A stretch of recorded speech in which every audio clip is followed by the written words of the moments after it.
వీళ్ళకి ఆలోచన చేయకండి. ఎలక్షన్ అంటే మన భవిష్యత్తుకి సంబంధించినటువంటి విషయం, మన పిల్లల భవిష్యత్తుకి సంబంధించినటువంటి విషయం, మన ప్రాంత అభివృద్ధికి సంబంధించినటువంటి విషయం. 10 ఏళ్ళు ఎటువంటి అభివృద్ధి జరగలే.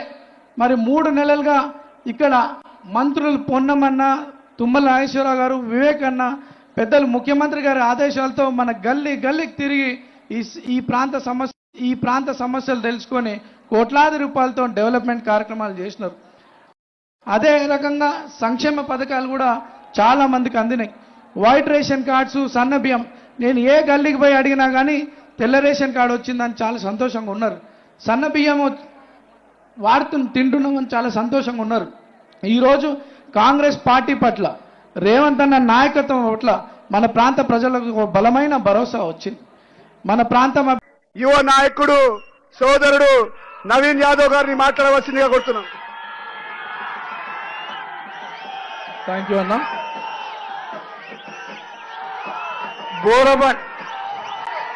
బోరబండ ప్రాంతానికి, బోరబండ ప్రజలకు కొండంత ధైర్యం ఇవ్వడానికి, కొండంత నమ్మకం కల్పించడానికి మన ప్రాంతానికి వచ్చినటువంటి మనందరి ప్రియతమ నాయకులు, మన ముఖ్యమంత్రి రేవంత్ అన్న గారికి మా బోరబండ ప్రాంత ప్రజల తరఫున స్వాగతం పలుకుతూ, ఇక్కడ ఉన్నటువంటి మహేష్ అన్న గారికి, అజరుద్దీన్ గారికి, మా అన్న అనిల్ యాదవ్ గారికి, ఎమ్మెల్యేలకు, చైర్మన్స్కి, ఈ ప్రాంతంలో పార్టీని బలపరచడానికి నిరంతరం కృషి చేస్తున్నటువంటి మంత్రులకు, ఇక్కడికి విచ్చేసినటువంటి నా యువ సోదరులకు, మహిళలకు, పెద్దలకు, తాండా ప్రజలకు, మా సోదరుడు బాబా ఫసీద్దీన్ గారికి, శోభారాణి అక్కకి, వేదిక మీద ఉన్నటువంటి అందరు పెద్దలకు, అలానే తెలంగాణ ఉద్యమకారులు, ఈరోజు కాంగ్రెస్ పార్టీకి మద్దతు పలకడానికి వచ్చినటువంటి వారికి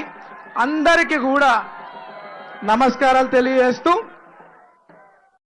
గతంలో ఈరోజు మీ ముందుండి మాట్లాడుతున్నానంటే, ఒక అభ్యర్థిగా మీ ముందుండి మాట్లాడుతున్నానంటే ఇదంతా కూడా పెద్దలు, కాంగ్రెస్ పార్టీ పెద్దలు, ఏఐసిసి పెద్దలైనటువంటి సోనియా మేడం గారు, రాహుల్ గాంధీ గారు, మల్లికార్జున్ ఖార్గే గారు, కేసీ వేణుగోపాల్ గారు, వారితో పాటు शुक्रिया शेखपेट के पब्लिक को एक हिम्मत देने अपने बीच में, अपने बस्ती में आए हुए अपने सबके प्रिय नेता, अपने चीफ मिनिस्टर साहब रेवंत रेड्डी साहब को अपने सबके तरफ से दिल से शुक्रिया अदा करते हुए तालियों से आप वेलकम करें। और इस डायस पे है सो बड़े मिनिस्टर साहब, हमारे विवेकानंद साहब, माँ बहनों को और बुजुर्ग बड़े लोगों को सबको मेरा आदाब। पहली बात तो मैं आपके सामने एक उम्मीदवार बन के आया, ये सब आप लोगों की दुआ है। और कांग्रेस पार्टी के बड़े लोग, एआईसीसी के बड़े लोग, सोनिया मैडम, राहुल गांधी सर, खड़गे सर, केसी वेणुगोपाल सर, इसके साथ साथ मेरे ऊपर एक भरोसा रखकर आपके तकलीफा दूर करते हुए, आपके प्रॉब्लम सॉल्व करते हुए, आपको हिम्मत देते हुए मैं ठहर तुम बोल के मेरे ऊपर एक भरोसा रखकर मेरे को यह मौका दिया है। सो हमारे चीफ मिनिस्टर साहब रेवंत रेड्डी साहब को, पीसीसी अध्यक्ष महेश साहब को, इंचार्ज मैडम को, सबको मेरे दिल से शुक्रिया अदा करते हुए, और जब मेरा नाम ऐलान करे इमीडिएटली ओवैसी साहब ने मेरे को सपोर्ट करने के लिए जो स्टेटमेंट दिए, ओवैसी साहब का भी शुक्रिया अदा करते हुए, इसके इमीडिएट अनाउंस होने के बाद हमारे यहां से कांग्रेस पार्टी जीतने के लिए हमारे कौसर साहब और फराज साहब बहुत, इसके साथ साथ हमारे चेयरमैन, हमारे मिनिस्टर साहब, हमारे एमएलए, यहां के कांग्रेस वर्कर्स और एमआईएम के सदना एक यूनिटी के साथ सब जने मिलकर यहां जो काम कर रहे हैं कांग्रेस पार्टी को जिताने के लिए, आपको देख रहे तो ये बहुत खुशी की है। सबका शुक्रिया अदा करता हूं। मैं कोई नवा चेहरा नहीं हूं आपके सामने। 30 साल की उम्र में ओवैसी साहब मेरे एक्टिविटीज देख के मेरे को एक बहुत बड़ा मौका दिए थे 2014 में।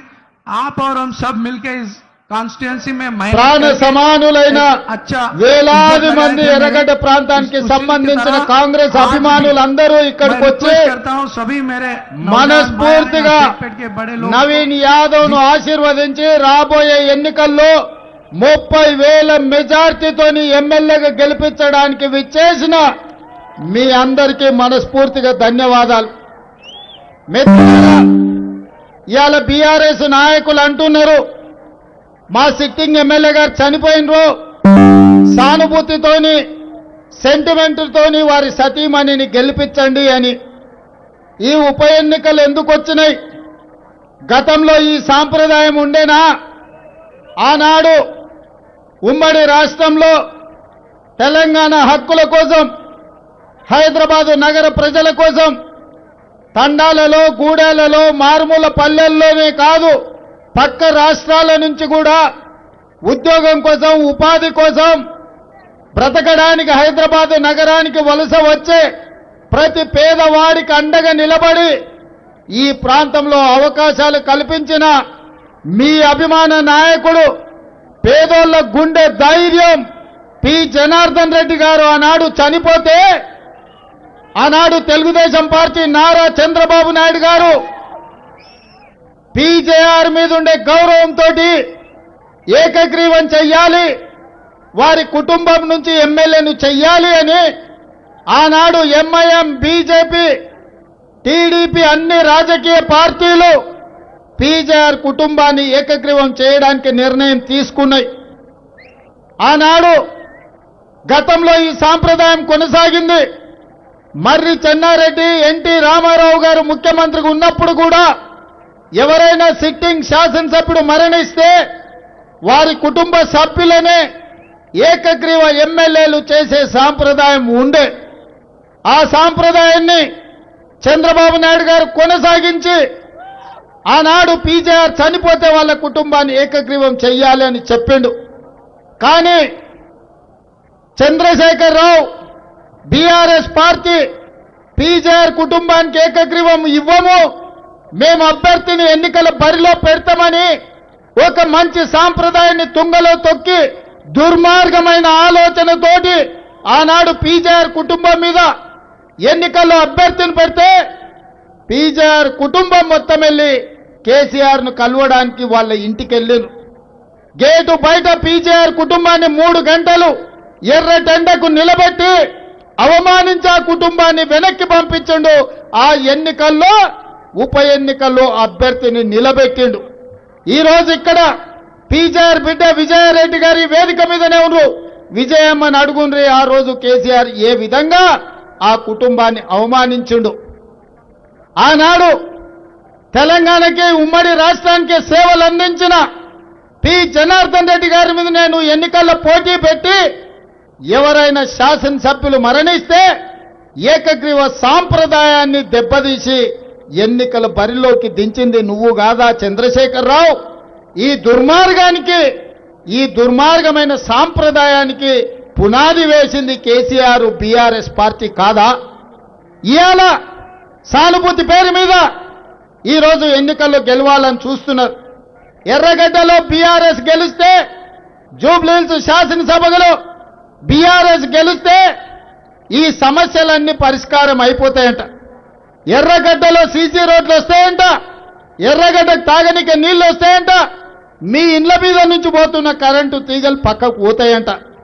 ఇవాళ కేటీఆర్ గారు వాళ్ళ బావ హరీష్ రావు గారు వచ్చి చెప్తున్నారు. ఇంతకుముందు మా రాములు నాయక్ చెప్పినట్టు బిల్లా రంగాలు గల్లీ గల్లీ తిరుగుతున్నారు. ఎందులో తిరుగుతున్నారయ్యా? ఆటో ఎక్కి తిరుగుతున్నారు. ఆటోలు ఎందుకు తిరుగుతున్నారు?